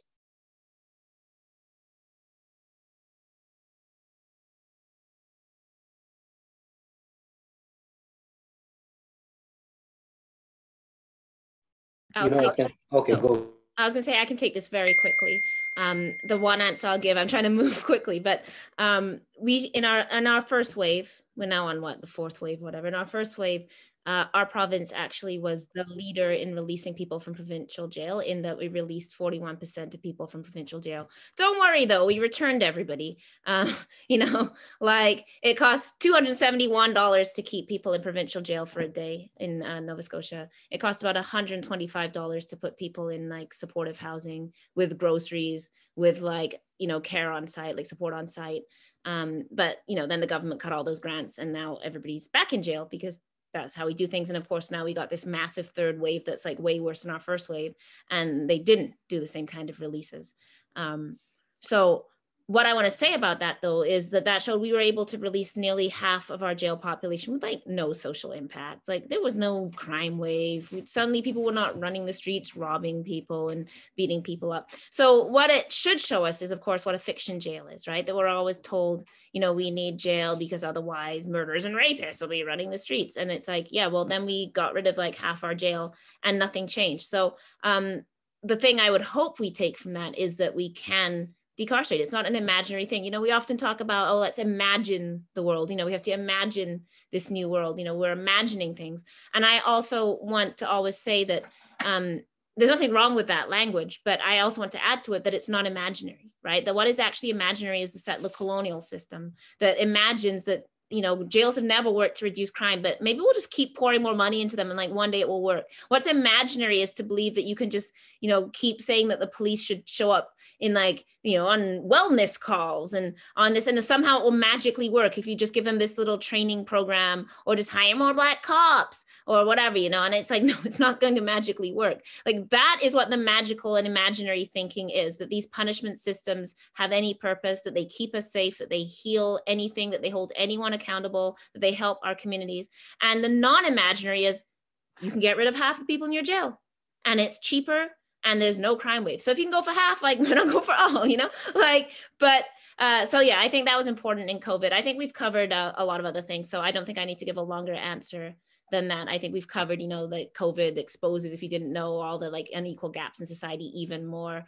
You know, it also has opened the space for us to speak more about things like mutual care and understand more, you know, what we owe each other and how much the system is a sick system that has separated us from each other. You know, that we create a system that is individual and then we're like, everybody wear masks. And then we wonder why people are like, fuck you, I don't want to wear a mask. Well, because you spent 50 years giving us an ideology that you're in it for yourself. And then you can't turn around and get mad when people are like, I'm in it for myself. You know what I mean? So I think, but that shouldn't be new to anybody who's, you know, like being paying attention to anything, that there's social inequality in society, that some people live in poverty, some people live in institutions, but it has like exacerbated that. But I don't know. I mean, sometimes you want to be hopeful and think that, you know, people will take these things away. But in reality, what we're mostly seeing is, yeah, like you have a police state installed. We've had a state of emergency nonstop for a year. I think we've had the longest one, like just an unlifted state of emergency, which now includes injunctions against protesting. So that Palestinian people were arrested in their cars doing a car parade. So like nobody touching each other. So I can get in my car and go get takeout. They need me to do that. So they're like, you know, you can still drive around if you're engaging in the capitalist system. But if you're Palestinian and you want to get in your car and put free Palestine, now it's an illegal gathering. And they arrested people and gave them $2,000 tickets apiece, like multiple people. And if you want to think why in Halifax, why did they make protesting illegal when May 25th was the anniversary of George Floyd, May 26th, anniversary of Regis Korchinski-Paquette, June 1st, Chantal, Rodney Levi's like June 3rd, like all these shootings came in a cluster. And so it's very convenient that they're able to use the state of emergency to prevent us from hitting the streets to commemorate and protest and re-up and reorganize. So we like to think that COVID will bring us to this new world where we realize we need to care for each other. But in fact, what's really happened, of course, is that it's installed a police state. It stripped our civil rights in the guise of safety. Everybody who's in any kind of institution has hit, the new normal of constant lockdown being used as a safety measure. So, there's COVID. So I guess we'll just ban you guys from using the phone for 2 weeks. So that's what we have to be really attentive to. Once taken, like people take our rights, don't just give them back to us. They don't go, okay, end of lockdown, now you can protest. Like now that they've used that and we've all agreed to it, that will be, now no protest for any of us because there'll always be some safety reason. So that we have to be vigilant about. I keep saying I'll be short and then talking long. Okay, I'm really stopping now. Yeah, thanks for that, Al. Oh, go ahead, Megan. COVID, still going on. In the United States, as of earlier this year, 8% of people who live in long-term care facilities have died of COVID-19. And that's 1 in 12 people who lived in long-term care. For nursing homes, that's 1 in 10. COVID is a test. I really want to stress this. As a person who I've been disabled almost all of my life. I was diagnosed with autism spectrum disorder when it was very uncommon for young Black working class female assigned people to be diagnosed at all. And so, and I got lupus or, started showing signs of lupus when I was 14 years. So I've lived with a physical disability over half of my life. COVID is a test. The state wants to see who it can kill. We have failed that test. We have failed the test. We did not pass that test. We have allowed on the books 500,000 people to die, but in terms of excess deaths, it has been 1 million. We know that most of those people have been disabled people. We know that most of those disabled people have been Black disabled people. And yet we still see popular resistance to masks, and not just white people, right? Like I think that it's very easy to show Karen breathing on, the lady at the Red Lobster, right? But it's harder to talk about why able-bodied, and somebody live tweeted, I did check, thank you for live tweeting people, but I also just want to say, I did not say that disabled people have no one but themselves. I said physically disabled people have no one but ourselves. And that messaging is actually very deliberate. As someone who I live with mental illness, I live with developmental disability, and I live with a physical disability. We have physically disabled people have been left to die. Mentally ill people have watched us die. They have justified our deaths by saying that you have to go outside without a mask and eat in restaurants for your mental health. Like that has been a constant refrain. I am going on vacation for my mental health. I am doing all of these things for my mental health. I do not care if you die because of my personal mental health, as though physically disabled people don't have mental illnesses. I have tons of mental illnesses. The COVID-19 pandemic has done psychological harm to me that I will never recover from. And I have to accept that. It has psychically damaged me, and I will not recover in this lifetime. I am positive about it because no one is meant to spend a year alone. Like no one is intended to spend a year of their lives alone, right? Anywhere, certainly not incarcerated, certainly, and under no circumstances should anyone be spending that much time alone, no matter who you are.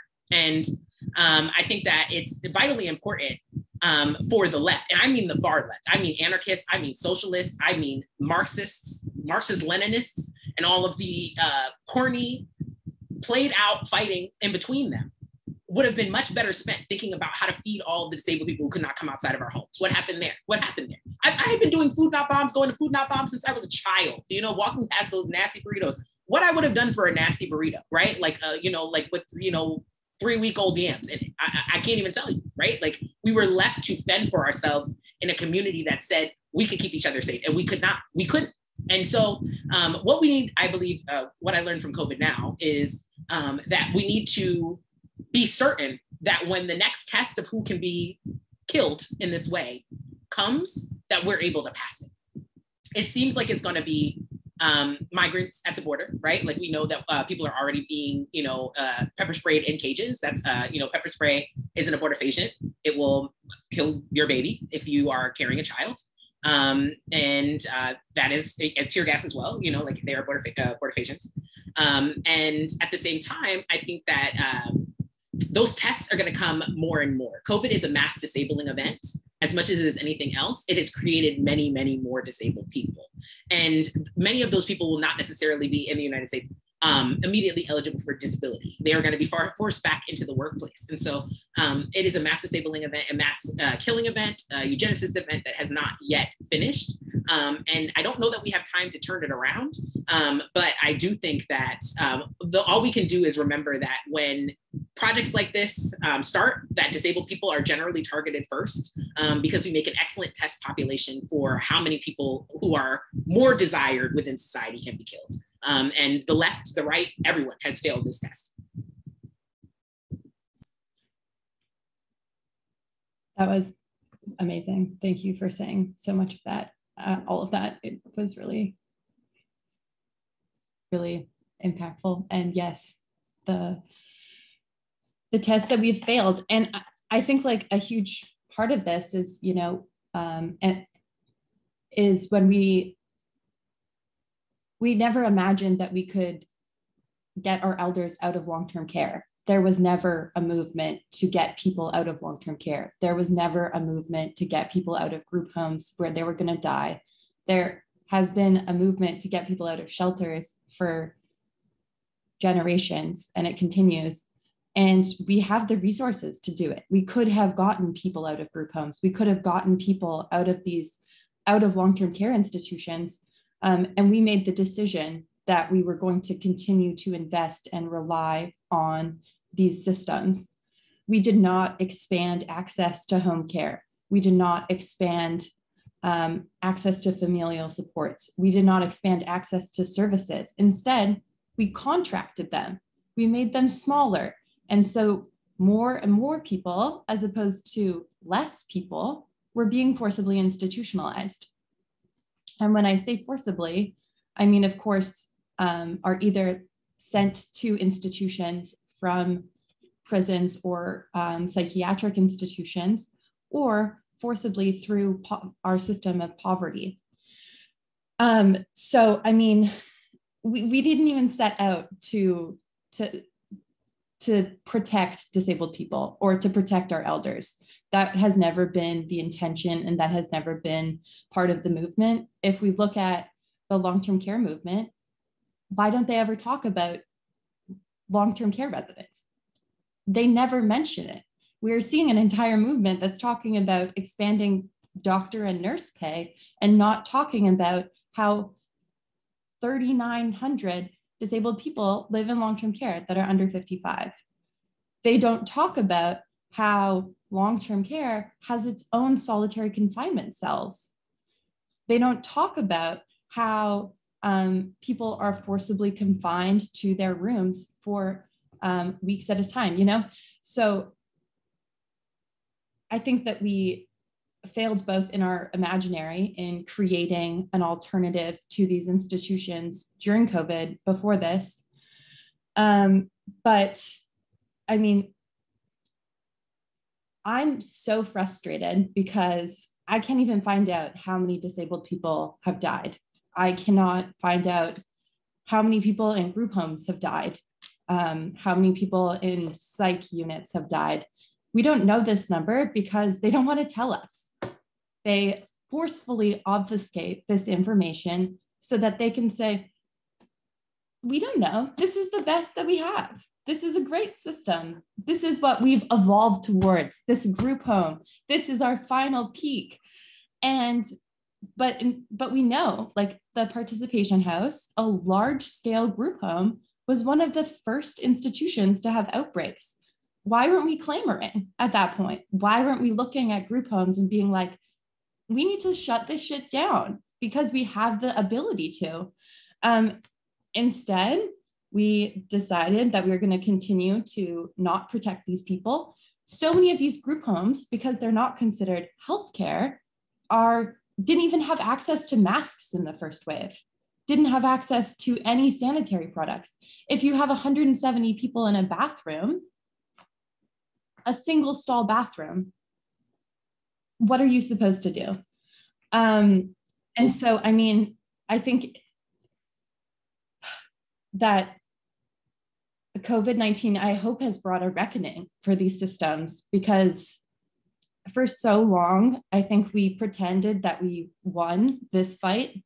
And for so long, I think the government had done such a good job remarketing these types of institutions. And I hope that now we are at the place where we can say, this is entirely broken. This is a cage, and we deserve to be free. But it's hard. Like, I don't know if that's gonna happen, and if there is that will. When I was talking about shelter workshops earlier, the only reason they stayed open was because parents of disabled adults forced the government to. They lobbied. And that's who we're up against, like, is paternalistic people who think they have authority over disabled people's lives, who think they know what's best, particularly for their child or so forth, and have never asked, have never seen the alternatives. And we already have. I think everyone always goes, Megan, what do we do then? What do we do? And like, we have the answers. We have books and books and books of how to shut these places down that we could have used during COVID, that we could have used these practices like that center services and center people to make their own decisions. But we've continued to invest in this system because people profit off of it, and because we want disabled people to die, and we don't want them in our communities. Like, yeah, I mean, even the way in which long-term care homes were like really, everyone talked about how much the community spread was happening. And that was the justification for them not publishing the data on group homes. They're like, there's going to be too much stigma. It's like, you have created a stigmatized place and you're asking for there to be less stigma.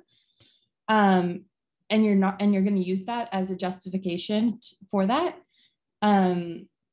Yeah, it's frustrating. I still don't know. I don't know how many disabled people died in institutions during this pandemic. I don't know how many people even live in institutions in Canada. We don't have those numbers, and it's going to take a lot of work to figure that out and to map out the type of change we need. But COVID-19 has brought nothing but absolute horror to these spaces. And I hope that at least will remove the paternalistic goodness of group homes and care for disabled people.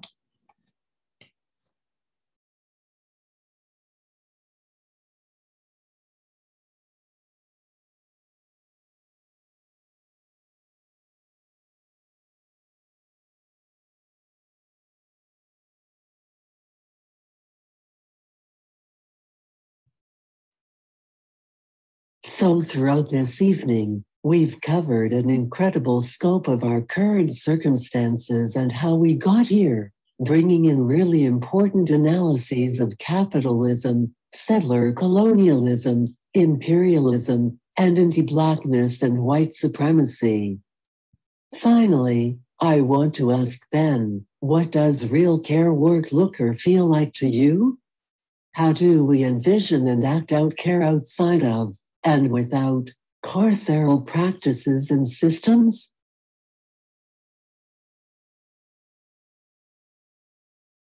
I guess I'll go first because I actually have to leave at 9 my time. So I guess I'll jump in. I think when we think about care, we also have to think about power. And so anytime that our care involves us being in a position of power, working with our power, or then is it care, right? So we can think about how many of us actually like being in a position where we have to be cared for. It's an extremely vulnerable position, and it's a difficult position, right? So like, we all know that, when sometimes we're just not, and people are like coming at you, like, just leave me alone. Like, I need my moment, right? So we already understand that care is not the blessing that we like to pretend it universally is, right? Oh, it's nice to be cared for. It's also humiliating to need care. It's also like boundary violating to need care. It's extremely like dehumanizing in many ways to need care. And we understand that when it's like applied to us in certain circumstances, and then we like go around, you know, like enforcing so-called care on people. So I think this is really a conversation about power. And so part of thinking about care outside of carceral practices is really thinking about our own implications in power. You know, how we often thinking we're doing good, often thinking we're helping, how that can often be a very place that's about giving us power, right? So when you're like, oh, I feel really good today, like I helped somebody out, like what does that mean? Like, why does that making you feel good about yourself in particular ways at the expense of somebody else? And that, so we know that when we think about carcerality, we're thinking about like punishment, but I think we also have to think more carefully about like, what is our investment in seeing ourselves as caring in particular ways? And how is that about sometimes our own ego or our own positioning? And like, what does it mean to like throw our care at other people? So I think that's important.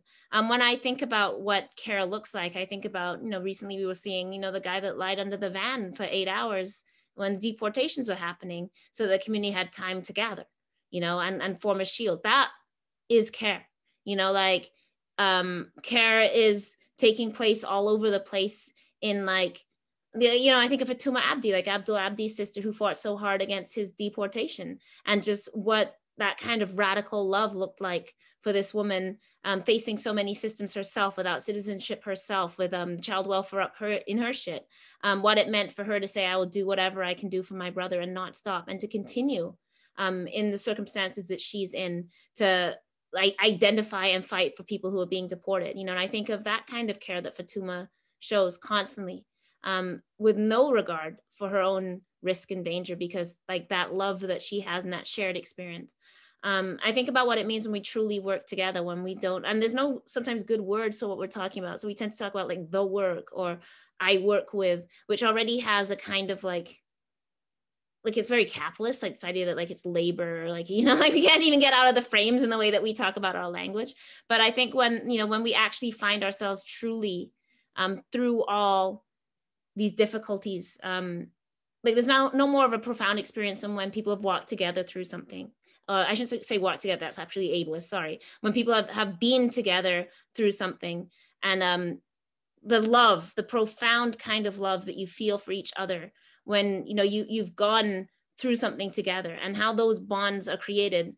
I think about the people in prison who call, like while they're in solitary confinement, not for themselves, but for other people. There's somebody down here who's screaming and they won't stop screaming. They've been screaming for 4 days, and I think they need help, and can someone using their last phone money. So there's so much capacity for transformation and care in everybody. We can't confine it to certain people and believe that there are carers, that some people are those who are caretakers, and some people need care and some people aren't capable of care. So I just think that that's about breaking down how we see each other. Yeah, I think too often we just imagine care as us doing something, or something that empowers us. And I think that is what leads to then how care becomes carceral. I have to stop. So this is an amazing panel. Thank you, everybody. I'm going to keep it on and listening. I'm going to turn my camera off while I like change clothes, because I have to run to do something. Sorry, y'all. Thank you. Yeah, I'll just maybe just go like off what I was going to say, but also that I'll address is that like care is in this. Suhail, sorry, I cut your volume for a second because your sound was really off. Oh, okay. Is it okay now?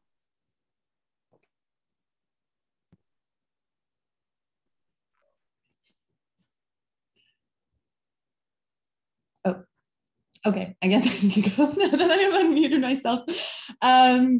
Yeah, I mean, real care work, I think I imagine to be both based around interdependence and anti-capitalism, which, I mean, I think that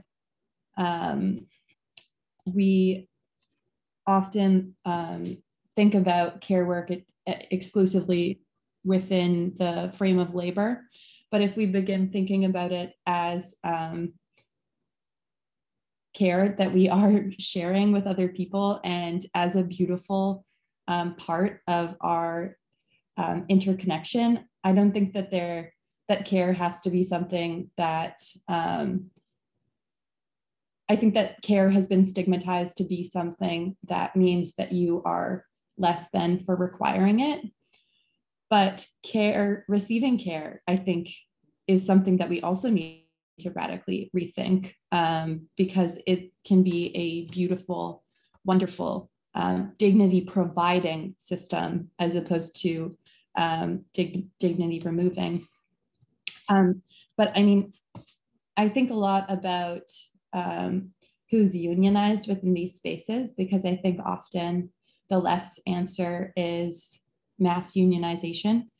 But, and I think that's certainly part of it, but we first and foremost need to think about who's in power in those situations. And it's the unionized workers over the disabled people. So, I mean, I think that we'll only be free through collective liberation of both workers and disabled people, but that can't be bound to capitalism or an evaluation of who gets care and who does care. So, I mean, I think a lot about that. And then I think about the mutual aid that happens between disabled people so that we are not institutionalized. And I think that that is really our path forward. And what I dream about is like having those resources so that we can use them in abundance and share in abundance with each other, as opposed to it being such an exhausting process that we're all living through and doing our best to support each other through. Yeah, I mean, I think you're talking about how physically disabled people only have ourselves, and you know, that it's true, and it also like puts so much labor on the people who are already so exhausted. So I just imagine how that will look with rest and community. And yeah, I am excited about these futures where we don't have institutions and don't have to think about care work within the narrow confines of labor and capital. For sure. Yeah, I think interdependence is also what care work looks like for me. I know that Leah Lakshmi Piapsana Samarsingha, his book Care Work is in the chat, but like do check out Care Work. It's the jam. And before you check out Care Work, you should check out Leah's other nonfiction work, but specifically Dirty River. That's a really good disability justice memoir. But I digress. I think that part of the way that people talk about care as though it's treatment is interesting, because we all have received care, like even as like little babies, like we were completely and totally dependent on other people, right? And that care, while like definitely feminized in ways that are bad, you know, like many people should care for children, and it generally falls on like one woman at a time. But that be that as it may, we are all dependent on care, right? We are all dependent on the labor of others to make our lives go. And I think that the idea that some people have like high and unreasonable care needs and other people have no care needs is really part of the problem, because it frames disabled people as inherently being a burden, right? When actually, like, I think that in the same way, you know, when I was doing, and I did an article for Rewire News about disabled sex workers. And I think that one of the things that I was attempting to undo is the idea that disabled people are only consumers of sex work and never sex workers, which is not, it's just a ridiculous thing to think. I think that it's sort of the same when we think that disabled people are only recipients of care and we are not people who provide care. And I think that that's very often how care is framed, right? Like it is something that like disabled people need and no one else does. When we think about the ways that disabled people have contributed to community, how we contribute to society, you can see that like the care does go both ways. I even think about like during COVID-19, everybody was like, oh yeah, who's in my pod, right? Like who's gonna be in my pod? As though that's like not language that comes directly from disability justice, you know? Like that was care work that was put in well in advance of when we needed it. How beautiful that Mia Mingus was able, and you know, other disability justice collectives were able to flesh out that concept before we needed. What a beautiful act of care, and that benefited everyone. And I think that it's very, you know, it's very telling that as disabled people died, and you know, people started to see like how many of us live, right? Like I think about early quarantine, people be like, how could anybody live like this? You want me to be inside for 2 weeks? It's like, what do you mean? Like this is regular times, you know, like this is how people live. And so I think that we should come out of that with more of a willingness to think about ways that we're being cared for, that we otherwise might not think of as care, right? That are, you know, outside of our traditional bounds of care. And also think about ways that we don't leave anyone behind, because that's also, you know, disability justice. Like we all move together towards the future. Like nobody just has to be stuck in their house so everybody can go on vacation. Like I think that that is really what it is, like that we care if other people live or die.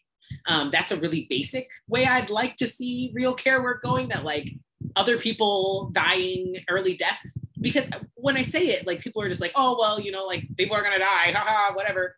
But then you think about like all of the different things that our movement needs, right? Like we're gonna come out of this without lots of people. And you know, who knows if those were going to be the people who, you know, finally felled the prison? You know, who knows if those were going to be the people who would lay under the truck, you know, to stop the deportations? You know, like you don't know who it is who's being killed by this indiscriminate disease. And so what's most important is that we all care enough about whether we live or die so that we can continue our movements and continue thriving as a beloved community, but also as, you know, people who believe in justice.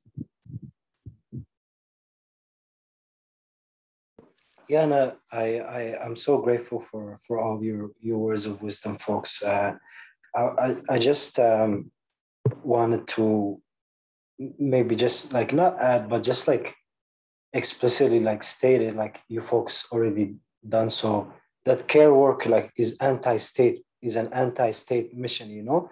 So anything that you see that is anything that you see that is attached to the state, you must resist it. You know what I mean? I'm not saying that folks who, like, for example, are in dire or like they need something right now from the state, you know what I mean? Like medication, like some sort of care, like they don't go to the state. That's not what I'm trying to preach. What I'm saying is that collectively, you know, we should be like building towards that, you know, because the nation statehood is in a sense the antithesis of care, right? So nation statehood, it is, you know, predicated on violence, right? So violence is the opposite of care. Therefore, any handout that you see from the government or anything like that, like you should resist it, you know? Liberation is not about, you know, receiving care from the government, you know? Liberation is about like the beautiful ways in which our comrades were talking about it right now, in which people, you know, care for each other, mutually care for each other, you know, in these beautiful ways that, you know what I mean? Like, to be honest with you, like coming from so-called Morocco, I was raised in communities like in that care for each other, right? Like if you don't have something, you give, right? And then you know that even if you give now, you will receive at some point, you know, because what goes around comes around, you know. You don't just like calculate every single dime and calculate every single ounce of effort that you put. Of course, we should, and now we think about these things better, like boundaries and stuff like that. Although, like, I'm trying to get better at it. I like drawing boundaries when it comes to like work and stuff sometimes, but like, you know, oh damn, what did I go with before that? What was I saying? I totally forgot. If someone can remind me, it'd be helpful. Damn, I totally forgot. Oh, people sharing stuff in communities where people were sharing things. Yeah, exactly. You know, and when you do it, you feel happier, you know, when you give something or you provide something, you feel happy. You're like, because that type of care, it is valued by the collectives, right? So we can change belief systems, but then at the end of the day, these mission, it is not something that is gonna be scaled to a big level, right? Like when we're talking about these kind of modes of caring for each other, you know, things like that is not scalable. It's not something we're gonna say okay, we're gonna take out the police right now and we're gonna do this plan, and this plan is gonna work for everyone. You know, that's not what it is. You know, caring for each other is dependent. You know, is dependent on the people. You know, it's a very so people in different communities, they're gonna need different, you know, levels of care. Of course, there are certain underlying thoughts or principles that we go by, that might apply to all those communities, but anti-carceral solutions to care have to be I think have to be very localized. We can get inspiration from each other, learn from each other, but at the end of the day, when we are talking about the relationship and empowerment, is going to come down to the people doing the work at the end of the day on a local level, because we don't need no saviors, but we have to assume our responsibilities for our communities at the same time, right? The carceral state and capitalism doesn't allow us to do so right now. But at some point, you know, in a post-capitalist society, in autonomous free zones, you know, we see that the people are putting in the work already, you know, and it's not easy. It seems that liberation is kind of comes at a price as well, right? And that is only some of the labor, but I think that is more worth it to put in some labor towards liberation than, you know, continue operating under this racial capitalist system.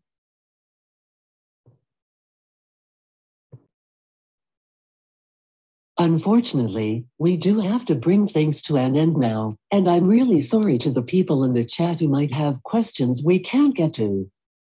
My apologies again for all of the technical difficulties, especially with the captioning and those who won't actually be seeing this recording until later. And thank you so much once more to all of our absolutely incredible panelists for taking the time and energy to share your knowledge with us, and to all of the audience members for your interest in being here too. I don't think I'm alone in saying that this truly was an amazing space to be a part of, and it was a massive privilege to get to facilitate this conversation today. The video of this session today, I believe, should be posted to YouTube with proper captions soon, and that should be announced on our social media once that happens. And just a reminder again that we do have another event, Abolish the Psych Ward, coming up on the 30th next month, and you can find the link to register for that on our website or social media at djno.ca.